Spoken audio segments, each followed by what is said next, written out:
عدالت کا ایک ہولناک انتظار اور غضبناک آتش باقی ہے جو مخالفوں کو کھائے گی. 29ویں آیت اس کی سن لیں. تو خیال کرو اگر ہم گناہ کر کے پھر خداوند میں ہے تو بائبل کہتی ہے تو خیال کرو 29ویں آیت کہ وہ شخص کس قدر زیادہ سزا کے لائق ٹھہرے گا جس نے خدا کے بیٹے کو پامال کیا. قربانی قبول کر لینے کے باوجود بھی زندگی گناہ میں ہے تو سنے بائبل کیا افسوس کرتی ہے. جس نے خدا کے بیٹے کو پامال کیا اور عہد کے خون کو جس سے وہ پاک ہوا تھا ناپاک جانا اور فضل کے روح کو بے عزت کر دی. ہاللیلویہ.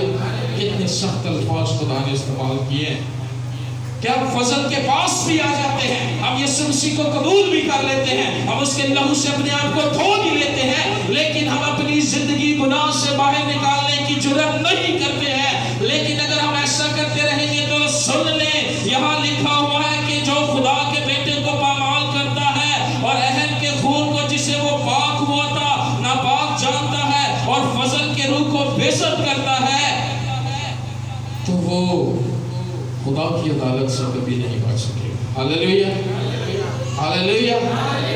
لیکن ہمارے لیے خوشخبری کی بات اور وہ خوشخبری کی بات کیا ہے کہ یسوع مسیح نے ہماری خاطر اپنا خون بہایا ہے. اس نے اس مذبح کو جس کے اندر 3 مقام ہوتے تھے, پہلا صحن, دوسرا پاک اور تیسرا پاک ترین جو ہوتا تھا صرف کاہن اس کے اندر جاتا تھا. لیکن بائبل مقدس میں لکھا ہے کہ ہمارا ایسا سردار کاہن ہے جو ایک ہی بار آسمانی باپ کے حضور اپنے لہو کو لے کر حاضر ہو گیا. اب سال بسال, اب مہینہ بہ مہینہ, اب دن بہ دن ہمیں قربانی دینے کی ضرورت نہیں ہے, کیونکہ وہ کاہن جو ہمارے لیے باپ کے پاس ایک ہی بار داخل ہو گیا وہ اس کا لہو ہے جو یسوع مسیح نے ہماری خاطر بہا دیا ہے. کیونکہ ہماری خلاصی بیلوں بچڑوں کے خون سے نہیں بلکہ یسوع مسیح کے خون سے ہوئی ہے. اور اگر ہم اس خون کو پامال کریں گے اور فضل کے روح کو بے عزت کریں گے تو یاد رکھیں خدا کی عدالت سے ہم کبھی بھی نہیں بچ سکتے. ہاللیلویہ. لیکن ہمارے لیے خوشخبری کی بات یہ ہے کہ یسوع مسیح کے خون سے, یسوع مسیح کا جو خون ہے وہ ہمارے لیے بہا دیا گیا ہے. یسوع مسیح نے ہمارے لیے اپنا خون ایک ہی بار بہا